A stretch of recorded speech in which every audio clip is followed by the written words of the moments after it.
ஆண்டவராக இயேசு கிறிஸ்துவின் விலையேறப்பட்ட நாமத்தினாலே ஆண்டவர் எங்களுக்கு கொடுத்ததான ஏஜே பவர் மினிஸ்ட்ரி சார்பிலே உங்களை சந்திப்பதில் மிகவும் சந்தோஷம். எனக்கு அருமையானவர், எப்படி இருக்கின்றீர்கள்? இந்த புதிய நாளிலே காலை வேளையிலே உங்களையும் என்னையும் அருளாத இயேசு முகமுகமாய் இந்த இணையதளத்தின் இறைவார்த்தை மூலமாய் உங்களை சந்திக்கும்படியாய் அடியேனுக்கு இந்த கிருபை தந்திருக்கிறார். என் ஆண்டவருடைய நாமத்தை மிகவும் துதிக்கிறேன். ஹல்லேலூயா.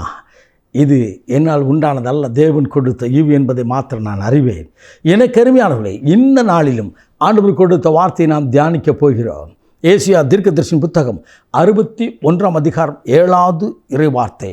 உங்கள் வெட்கத்துக்கு பதிலாக இரட்டதனையான பலன் வரும். லட்சைக்கு பதிலாக தங்கள் பாதத்தில் சந்தோஷப்படுவார்கள். அது நிமித்தம் உங்கள் தேசத்திலே இரட்டிப்பான சுதந்திரம் அடைவார்கள். நித்திய மகிழ்ச்சி உண்டாயிருக்கும் என்று கர்த்தருடைய ஆவியானவர் சொல்கிறார். இரட்டதனையான ஆசீர்வாதம் உங்களுடைய வெட்கத்துக்கு பதிலாக இன்றைக்கு இருக்கிற இடத்துல வைக்கப்பட்டு கண்ணி விட்டு வேதனைப்பட்டு தள்ளப்பட்டு தாழ்த்தப்பட்டு பாரத்தோடு ஜெபித்து கொண்டிருக்கின்றீர்களோ? நான் ஜெபிக்கிறேன் பிரதர், நான் விசுவாசிக்கிறேன், நான் வேதத்தை வாசிக்கிறேன், ஆனாலும் வைக்கப்பட்ட நிலையில் இருக்கிறேன்னு நிற்கிங்களோ? கலங்காதீர்கள். உங்களை பார்த்து தான் கர்த்தர் சொல்கிறார். உங்களோடு தான் கர்த்தருடைய ஆவியானவர் பேசுகிறார். உன் வெட்கத்துக்கு பதிலாக எந்த இடத்துல வைக்கப்பட்டு நிற்கிறாயோ அந்த இடத்தில் தான் உனக்கு உயிர் இருக்கிறதையா. என்னை கேட்டுக்கொண்டிருக்கும் என் அன்பு தம்பி, அன்பு தங்கச்சி, உங்களோடு கர்த்தருடைய ஆவியானவர் பேசுகிறார்.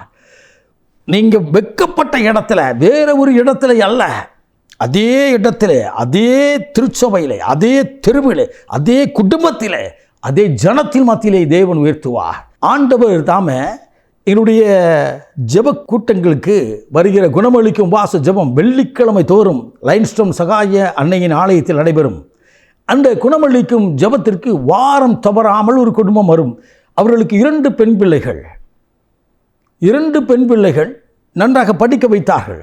தகப்பனுக்கு வெறும் 12,000 ரூபாய் தான் சம்பளம். ஆனால் மிகவும் கஷ்டப்பட்டு பிள்ளைகளை படிக்க வைத்தார்கள். பிள்ளை படித்தது, அந்த மூத்த பிள்ளை 2 டிகிரி படித்திருந்தது. முதல் டிகிரியும் 2ஆம் டிகிரியும் முடிக்கும் தருவாயில் இருந்தது. 2வது பிள்ளை முதல் டிகிரி படித்து கொண்டிருந்தது. எனக்கு அருமையானவர்களே, இந்த மூத்த பிள்ளைக்கு தன்னுடைய உறவினர் ஒருவரை குழந்தை பருவத்தில் இருந்த இந்த பிள்ளைக்கு இவன் தான் அப்படின்னு சொல்லி வளர்த்துட்டாங்க. ஆனால் இந்த பிள்ளைகள் கஷ்டப்பட்ட நிலையில் இருந்தார்கள். ஆனால் இவர்கள் உறவினரோ மிகவும் உயர்ந்த ஸ்தானத்தில் இருந்தபடினாலே நீ வேறு இடத்துல பார்த்துக்க அப்படின்னு சொல்லிட்டாங்க. அந்த மகள், வாலிப மகள் வந்து சொன்னா, சிறு குழந்தையிலிருந்து என்னை சொல்லி வளர்த்தாங்க. இன்னைக்கு கஷ்டம், தரித்திரம், கண்ணீர் இருந்தபடினாலே எங்களை கைவிட்டு விட்டார்கள். நாங்கள் ஆண்டவரை பற்றி பிடித்திருக்கிறோம், ஏன் எங்களுக்கு இந்த நிலை என்று சொல்லி கண்ணீர் விட்டு கதறினாள். நான் அவரிடத்தில் சொன்னேன், உன் வெட்கத்துக்கு பதிலாக அந்த இடத்துல ஒரு உயர்வு வரும். உனக்கு எந்த மாப்பிள்ளை வேணும்னு ஆண்டவர்கிட்ட கேளு. எப்படி மாப்பிள்ளை வேணும்னு கேளு.